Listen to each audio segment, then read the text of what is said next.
Japan में एक कहावत है दोस्तों कि जो व्यक्ति एक्टिव होगा सिर्फ वही चाहेगा कि मैं 100 साल तक जिंदा रहूं। हेलो दोस्तों, मैं आशीष दीक्षित एक बार फिर आप सभी का हार्दिक अभिनंदन करता हूं। और आज हम लोग फिर चलते हैं एक खूबसूरत जर्नी पर। आज की हमारी बुक है इकिगाई, जो कि mister Hector Garcia and Francesc Miralles ने लिखी है। इकिगाई है क्या, हम इसको यहाँ पे थोड़ा सा समझते हैं इस डायग्राम से।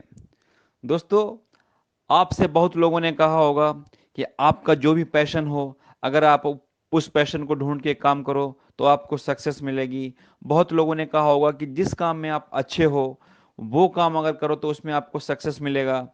किसी ने आपसे कहा होगा यार जिसमें पैसा हो यार वो करो यार उसमें अच्छा रहेगा। और बहुत से लोग ऐसे मिले होंगे जिसने बोला होगा यार दुनिया की जो भी आज नीड है ना, वो अगर काम करो तो आपको 100% सक्सेस मिलेगा। लेकिन मैं यहाँ पे आपको ये बताना चाहूंगा कि इस बुक के अनुसार अगर चारों में से अगर कोई सी भी एक चीज से आप सोचते हो कि आपको सफलता मिल जाएगी तो आप गलत हो। यहाँ पे एक डायग्राम बताया गया है। इसमें सबसे पहले आप देखिए, व्हाट यू लव पहला सर्कल है और उसके जो एडजेसेंट सर्कल है वो है what you are good at. आप किससे प्यार करते हो, कौन से कामों से प्यार करते हो और आप किस में अच्छे हो। अगर ये दो सर्कल आपस में इंटरसेक्ट करते हैं तो आपको दिखता है कि ये पैशन, आपको आपका पैशन मिल जाएगा। सेकेंड और थर्ड सर्कल का अगर बात करते हैं तो what you are good at and what you can be paid for, मतलब कि आप कौन से काम में अच्छे हैं और उसी काम के लिए आपको पैसा मिल रहा है क्या, या उससे आप पैसा कमा सकते हो क्या। अगर इन दोनों सर्कल का इंटरसेक्शन में अगर आप देखेंगे तो वो आपका प्रोफेशन मिल जाएगा। थर्ड और फोर्थ में अगर आप बात करेंगे तो what you can be paid for and what the world needs, अगर ये दोनों का आप कॉम्बिनेशन देखेंगे तो आपका वोकेशन मिल जाएगा। और अगेन फोर्थ एंड फर्स्ट अगर आप समझेंगे कि what the world needs and what you love, कि आप जिसको बहुत प्यार करते हो और उसी चीज में या उसी प्रोफेशन को वर्ल्ड की बहुत जरूरत भी है, तो वो आपका मिशन बन जाएगा। तो जब ये चारों चीजें जाके फुलफिल होती हैं तो आप बीच में देखते हो एक लाल वाली रेड कलर की जगह है, उस पर लिखा हुआ है इकिगाई। तो वो आपका इकिगाई होता है। मीन्स व्हाट, कि आपके लाइफ का अल्टीमेट पर्पज क्या है इसको जान लेना इकिगाई है। Ikigai is a Japanese word, उसका मतलब हम फुल डिटेल में आगे और समझते हैं। दोस्तों, इकिगाई ये वर्ड आया कहाँ से, ये शब्द आया कहाँ से, मैं आपको बताना चाहूंगा कि जापान में एक टाउन है ओकिनावा। ओकिनावा वो जगह है कि जहां दुनिया में 100 साल से उम्र के सबसे ज्यादा लोग यहीं पे रहते हैं। यहाँ का कुछ फैक्ट्स बताता हूं आपको कि वहां पे 1 लाख आदमियों पे 24.55 आदमी ऐसे होते हैं कि जिनकी उम्र 100 साल से ज्यादा रहती है। और वो सबसे जापान का एक फ्रूट होता है शिकुवासा। शिकुवासा फ्रूट जो है वो पूरे जापान के लिए वहीं से सप्लाई किया जाता है। इस फ्रूट्स के लिए ऐसा बोलते हैं कि this fruit has extraordinary antioxidant punch. वहां के लोग ऐसा नहीं है कि सिर्फ ज्यादा जिंदगी जीते हैं, बल्कि उन्हें किसी भी प्रकार की कोई क्रोनिकल डिसीज भी नहीं होती है। क्रोनिकल डिसीज का मतलब ऐसी बीमारियां जो लंबी उम्र के बाद होती हैं, जैसे कैंसर हो गई, हार्ट अटैक हो गई, इस तरीके की बीमारियां भी वहां पे नहीं होती हैं।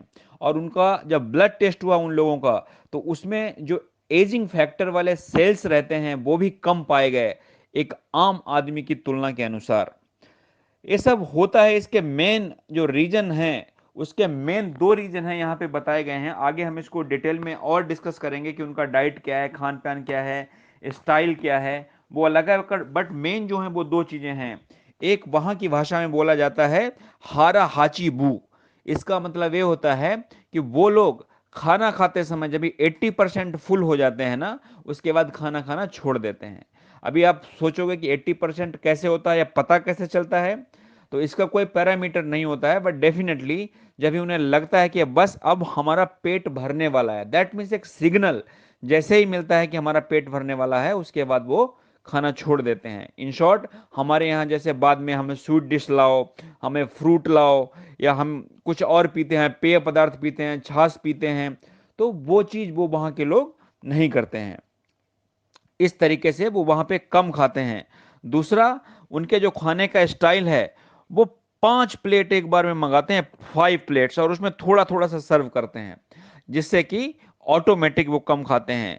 इन शॉर्ट अगर फैक्ट की बात करें, तो वहाँ के लोग पर डे 1800 से लेके 1900 यानी 1800 से लेके 1900 कैलोरी तक खाते हैं, कंपेयर टू जो 2200 से 2300 के बीच में यूएस की जो मेन पॉपुलेशन है, वो कैलोरीज़ लेती है। एक और फैक्टर है जो वहाँ की भाषा में बोलते हैं मोआई।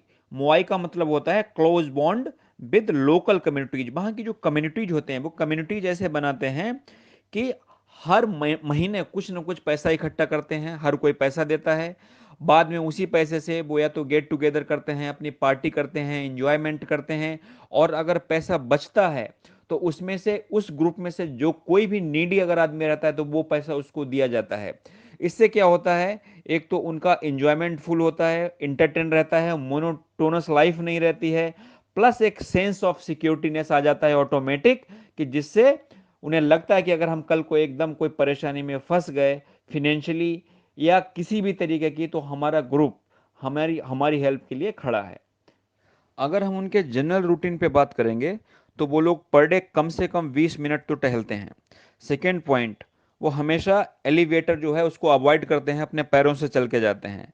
थर्ड, वो हमेशा सोशल गेट टुगेदर को बहुत ज़्यादा महत्व देते हैं। उन्हें ऐसा लगता है इससे सेंस ऑफ हमारा love, sense of bonding, sense of security हमेशा बढ़ता है। फोर्थ, वो हमेशा जंक फूड को अवॉइड करते हैं, उसे रिप्लेस करते हैं फ्रूट से। फिफ्थ, अगर हम देखेंगे तो वो हमेशा इस बात को बढ़ावा देते हैं कि आपकी एज भले कितनी ही हो जाए, लेकिन आपको या तो बच्चों के साथ या अपने पेट्स के साथ खेलना चाहिए। अगर आपके पास दोनों में से कुछ भी नहीं है तो आपको एक स्पोर्ट टीम ज्वाइन करनी चाहिए। सिक्स्थ नंबर की अगर बात करें, तो हमेशा वो इस चीज़ के लिए बहुत कॉन्शियस रहते हैं कि हमारा जो डेली रूटीन है वो किसी भी कीमत पे गड़बड़ ना होने पाए। आगे बढ़ने से पहले मैं आप सभी से रिक्वेस्ट करना चाहूँगा कि अगर आपको बुक समरी अच्छी लग रही हो तो प्लीज़ मेरे चैनल को लाइक और सब्सक्राइब करना मत भूलिएगा। Thank you. वहाँ के लोगों का मानना है कि उन्होंने सबने अपनी अपनी इकिगाई को पा लिया है या पा लेते हैं। अभी प्रॉब्लम यह है कि हम लोग भी अपनी अपनी इकिगाई कैसे पाएं।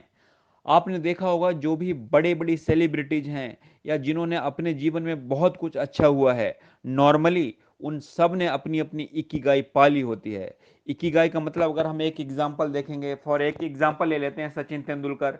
सचिन तेंदुलकर जो थे, वो उन्हें क्रिकेट खेलना अच्छा भी लगता था, वो क्रिकेट में अच्छे भी थे, उन्होंने मेहनत की, वो अच्छे हो गए। उसके बाद उन्होंने क्रिकेट से ही पैसा कमाया, और बहुत करोड़ों दर्शक हैं दुनिया में जिनको क्रिकेट देखना बहुत अच्छा लगता है। तो दुनिया की जरूरत भी थी कि एक बहुत ऐसा कोई स्पोर्ट्स पर्सन या क्रिकेट में बैटिंग करने वाला मिले जो कि उसकी शैली है बैटिंग को स्लो से फास्ट की तरफ मोड़ दे। तो वो उसकी जरूरत भी थी दुनिया की, और वो सचिन ने किया। तो सचिन ने, अगर हम देखेंगे, सचिन तेंदुलकर ने अपनी लाइफ में वो मुकाम हासिल किया है जो कि बहुतों का ख्वाब है आज की डेट में। तो ये है क्या की गई, ये हम कैसे पाएं, एक आम आदमी कैसे पाए, क्या उसका प्रोसेस होता है। इकिगाई को हम समझेंगे, ये जो है ना इकिगाई, ये एडवांस वर्जन है लोगोथेरेपी का। दो तीन टर्म्स बहुत ही प्रचलित हैं जापान में। एक तो साइको एनालिसिस। साइको एनालिसिस में क्या रहता है, पेशेंट है उसको बोला जाता है कि आप लेट जाओ, और उसके बाद उससे क्वेश्चनिंग की जाती है, जिससे कि आंसर लेके वो जो साइको लेवल पे उसको ठीक किया जाता है। दूसरा होता है लोगोथेरेपी।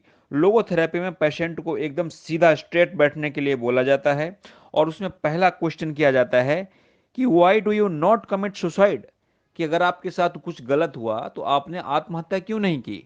तो उससे वो सोचने पे मजबूर होता है कि मैं जिंदा क्यों हूं। तो वो जब इतना अपने एक डीप थिंकिंग में जाता है और पा लेता है कि यस, हमारे जीने की वजह जो है वो ये है, इसकी वजह से मैं जिंदा रहा, या इसकी वजह से मैंने आत्महत्या नहीं करी।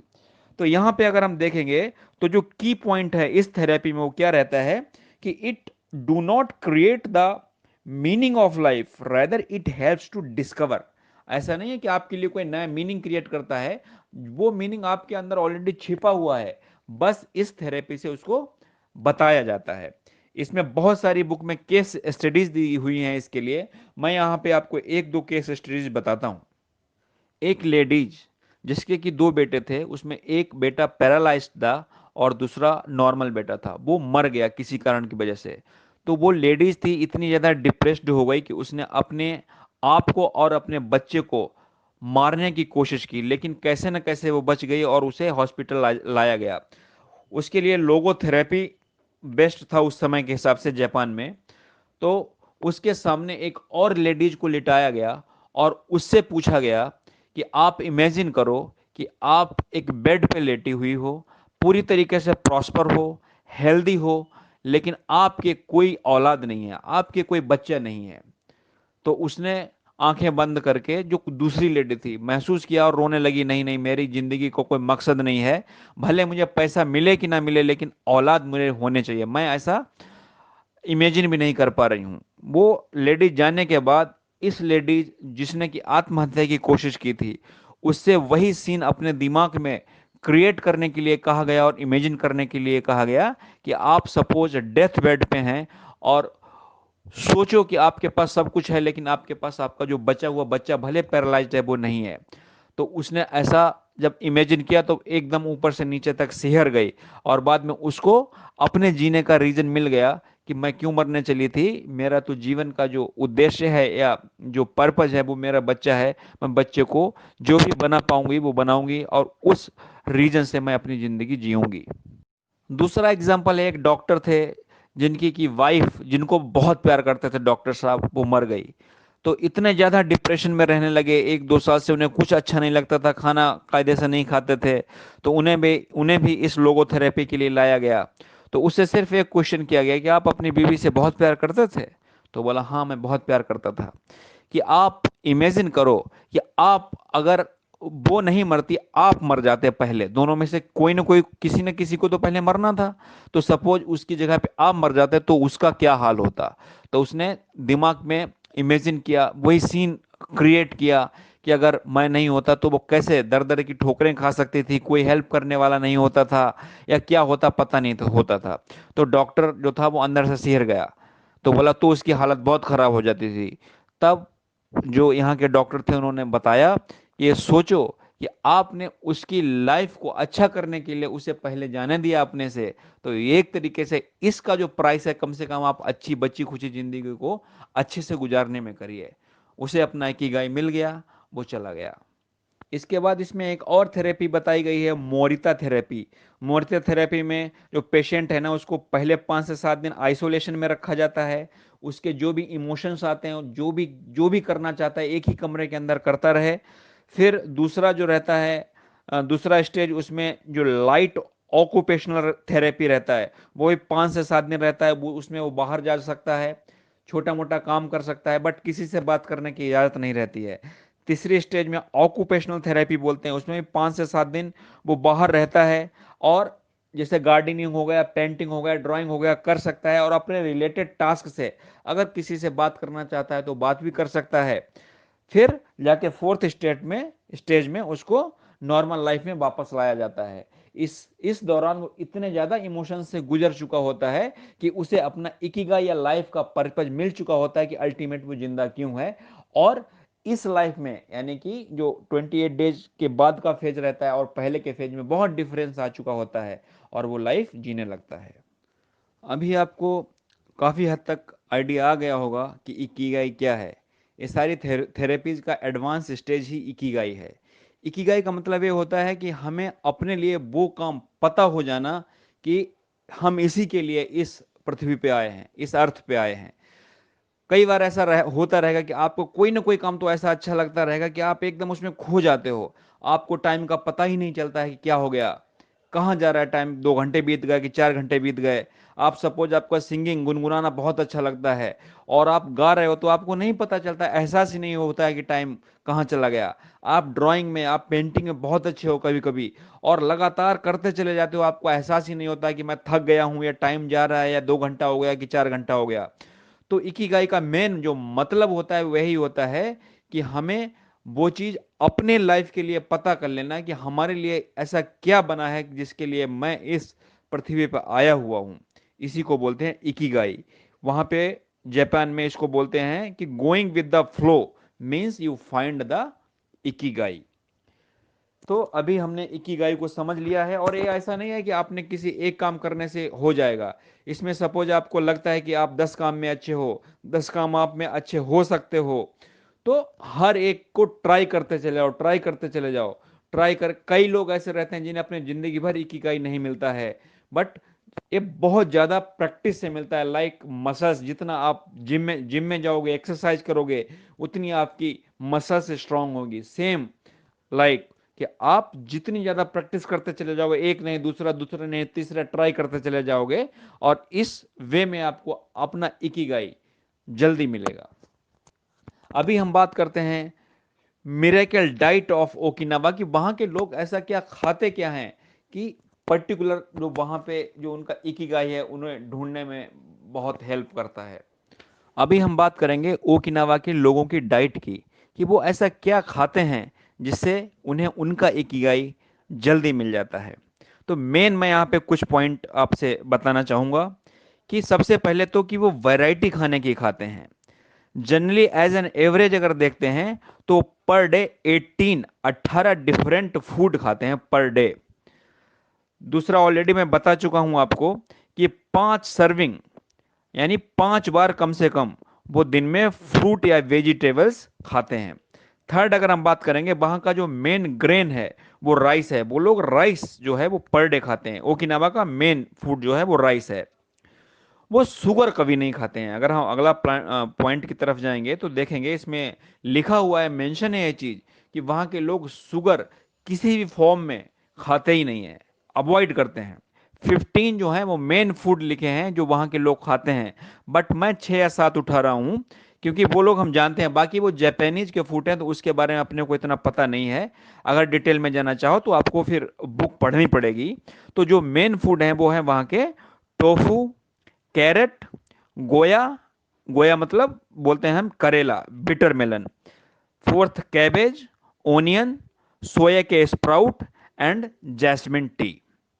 तो इस तरीके से हमने जो बुक का इजेंस था, जो समरी थी, वो आपके सामने अपनी तरफ से ज्यादा जो ला सकता था मैं उस बुक से आपके सामने पेश करने की कोशिश की। बट फिर भी अगर आपको इंटरेस्टिंग लगी हो और ज्यादा डिटेल में जाना चाहते हो तो आप इस बुक को जरूर पढ़िएगा। This is one of the best selling book of the world. आपसे इसके साथ ही मैं विदा लेता हूं और वादा करता हूं कि एक ऐसी ही एक और बुक के साथ आपसे मेरी जल्दी मुलाकात होगी। थैंक यू, शुक्रिया।